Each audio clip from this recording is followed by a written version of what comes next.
Ooh, that is a sweet Corvette Stingray, man.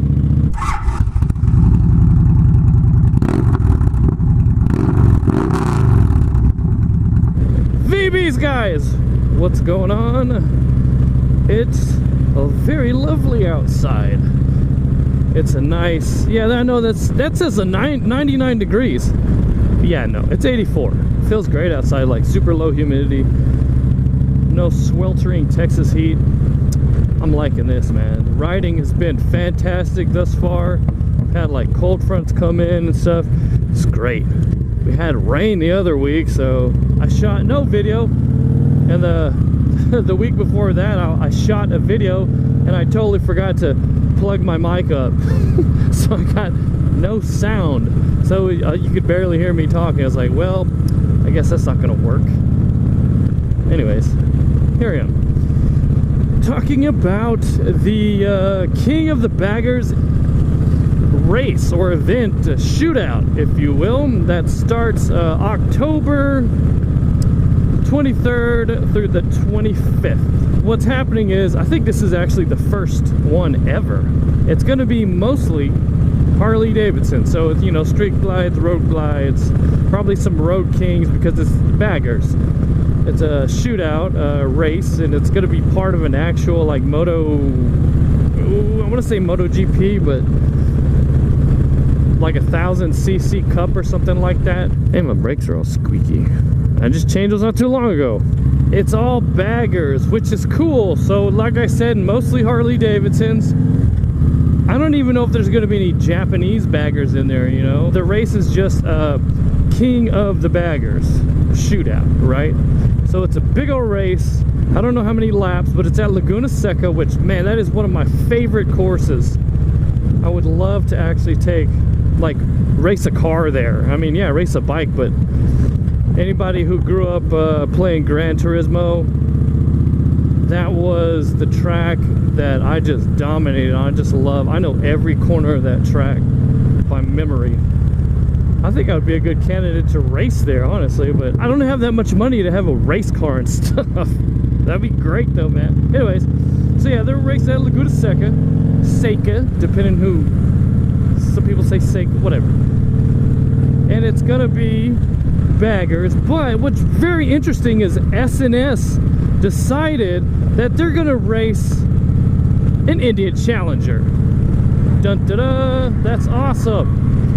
That bike has literally been out less than a year, I believe, even though there's a 2020 model. I mean, technically a year, right? And S&S said, yeah, we're just gonna go ahead and race an Indian Challenger. And let me pop some pictures up. You know, it's quite ugly because it's just they're trying to turn something, a bagger, into something else that it's not, like a racetrack bike. So it's pretty ugly. And I mean, I expect that bike to be insanely fast. So S&S has the Challenger, and guess someone else just said they're gonna do it. Roland Sands. Yes, Roland Sands. Anybody knows Roland Sands? That dude, custom bike builder, racer. I mean, that dude has a pedigree of things for motorcycles. He's a great builder too. He's got really good designs. Some of the stuff is just like out of the box, but totally functional. Just amazing work that guy does. He even has his own shocks and stuff, and I don't know. I expect his bike not only to look good, but to perform just as good, or even better, actually. I really expect there to be like a bunch of built Harleys there. I mean, no doubt. Harleys just, you know, the people that are racing the Harleys, there's no way they're just gonna go in there and be sporting like a stock 107, 114, 117. There's no way. I think if not most of them, if not all of them, the Harleys are going to be rocking a 131 crate motor and just slapping it in there, and then just all suspension work from there on out. That's what I think is going to happen.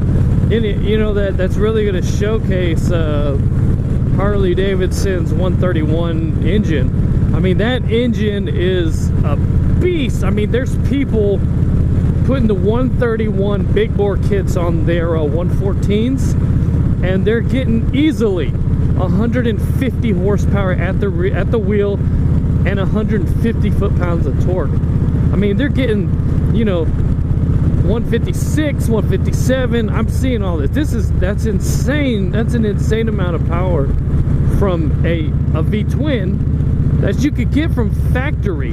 Granted, they're using aftermarket tuners, and really, if you want the full potential of your engine build, you're gonna have to go aftermarket. I'm really interested to see what S&S does to the Challenger, because S&S said they were wanting to kick no more than 150 horsepower to the rear wheel. And as it goes, the Challenger has no aftermarket tuner as of to date. The only thing they have, well, I say no aftermarket tuner. They have no aftermarket tuner that does or a flash tune.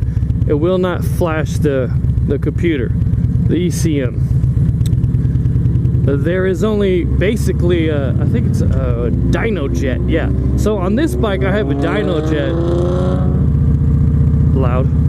And it's basically a piggyback system. I have the same thing on my Fiat Turbo. I have a piggyback system. All it does is alter the signal coming in from really, all it does is alter the signal that's coming in from sensors. So the power commander just alters the signal coming from everything, basically, and tells the computer, hey, we actually have an outside temperature of this, so that means you need this much fuel. So the computer does it, you know, just alters the signal. So you could tune more, but you cannot tune, I think, below maybe 950 RPMs. I think 950 and below, you have to have something to alter your timing. On my bike, I have an adjustable timing wheel that I tuned in correlation with the dyno jet. All that I said because the Indian Challenger has a PC5, so the PC5 alters the signal. It tells the computer what I was just saying. So the tunability of the timing is not there, and also the speed limiter cannot be overridden. So on the Challenger, there's a limiter on the speed, and it's 110 miles an hour, which is ridiculous, especially for a bike with its caliber. I mean, come on, man, it could easily do 120. I mean, that motor is beastie, and it will shred with the best of them. So in order to get rid of that, someone has to come up with a flash tune that basically rewrites everything that the computer says is law. They say, no, we're taking that out. I said this is law. Now you got to work on these parameters. So, you know, my red line is now at 6,500 or whatever, you know, and my top speed is at this now instead of 110. So all that could be altered with the flash tune versus a piggyback system like the PC5. I'm interested to see what S&S is doing, because S&S said, hey, we're going to put some cams in it, we're going to put some exhaust on it, you know, port and polish. And I'm thinking, okay, well, you definitely have to have a tuner that can flash the ECM. I mean, you just have to. And then 110 miles an hour at Laguna Seca, you could hit 110 in a car easily on the first straightaway, which, you know, right off the beginning, right off the jump, it's pretty long on that track, and most cars probably could hit 110. So you're talking about a motorcycle that's easily going to hit 110. I mean, easily, especially coming on the back end through the finish line. It's gonna be over 110 miles an hour. I would say probably about 130. I mean, on the big end, without a doubt. So it's gonna be very interesting to watch and see what S&S does to the Challenger. And if S&S does it right, oh my gosh, they're gonna be selling so many parts. There's a lot of people that love the Challenger already, and it's becoming like a cult following, which I really didn't see that coming. At the same time I did, because it's liquid cooled and it's a fixed fairing. So fixed fairings are like super big right now.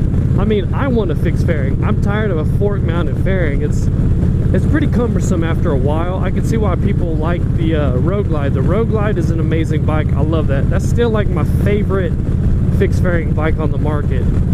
You know, it's not the best, it's not the fastest, but it does everything very, very well. So I'm really interested in that. So you can see like maybe a sweet Challenger, 150 horsepower liquid cooled, dual overhead. I think it's dual overhead. I think or maybe single overhead cam engine, just shredding it up. And those things, they handle like they're half their weight. So it's going to be very interesting to see that. I haven't seen any pictures of like any Harleys being worked on. I guess, you know, because that's not really the big news. Harley, ooh, that is a sweet Corvette Stingray, man. I want to see a bunch of Harleys ripping down the track. It'd be pretty cool. And also see the Challenger just destroying probably. I wouldn't be surprised if the Challenger just ends up on top and they have a top-notch rider. Let me see, what is his name? His name is Frankie Garcia. He's, let's see, it says, the name that should be familiar to anyone following the hooligan race scene. The vet racer has competed as a member of the Indian Motorcycle RSD Super Hooligan team and is no stranger to RSD's knack for transforming stock bikes into high-performance racing machines. So yeah, the dude is apparently an amazing racer. So that's gonna be cool to watch. God, I hope I can watch it. I can find it, or you know, even after it's done, if I can't find it, at least it's gonna be on YouTube or something. That's fine. But I think it's gonna be cool watching a bunch of big, huge baggers just shoot out on Laguna Seca. Man, it's gonna be cool. But anyways, guys, that's all I got. Post some comments down below. Make sure you hit that bell, subscribe, and like, comment, all that good stuff. Ride what you ride, keep it Vbeast mode, and ride till the wheels fall off. This has been another random weekday video by your very own Vbeast. Thanks for watching, guys. Please like, comment, and subscribe. Most of all, have a Vbeast